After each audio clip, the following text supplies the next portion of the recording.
Creating stillness and calm, giving you space to think. Part of the series Learning to Thrive with Dyslexia and/or ADHD.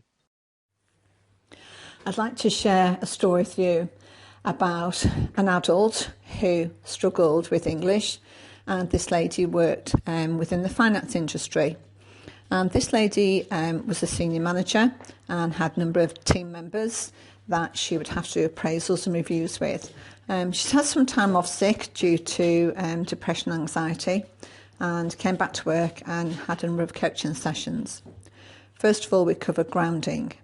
And she recalled that many years ago as a teenager, she'd done ballet and had always had a wish to open up a ballet school, yet finance had never been there for her.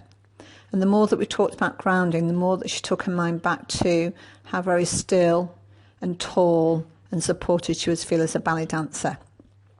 When I went back to the next coaching session, she said that the grounding had completely transformed her life. Everything suddenly seemed still, everything seemed to be calm, and her head was certainly a lot quieter. We talked about this a little bit more, and then we talked about what happens at the end of the day. And she said to me that as she got off the bus, she would get to the bottom of the drive, and it was almost as if everything, all the stress of the day would fall away from her shoulders. When I asked her what she could see at the drive, she said that she could see the sign that said the name of her road.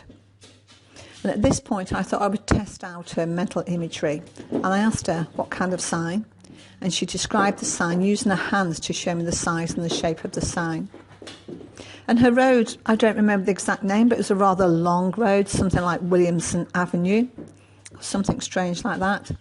And I asked her if she could see the letters, and she looked at me in surprise and said, well, of course I can see the letters. They're clear, they're in capital, there's a black background and the white letters, and the sign's a little bit rusty around some of the edges.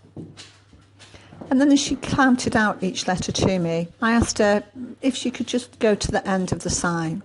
And she said yes. And I asked her then to tell me the letters that she could see as she stood at the end of the sign, working her way along to the first letter. She beautifully spelt out the name of her road. I then talked to her about mental imagery and the power of mental imagery. And once again, she related this back to her ballet dancing days of how when you're on the stage to visualise the dance and visualise the other dancers when you're rehearsing on your own. I went back for my third and final coaching session, and putting together the grounding and the mental imagery had completely transformed her life.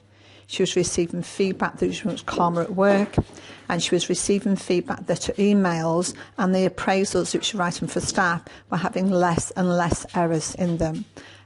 So all in all, I believe that mental imagery and grounding saved her life, but actually took her back to her ballet dancing days. I never knew if she did ever set up a ballet dancing school, but I hope she did.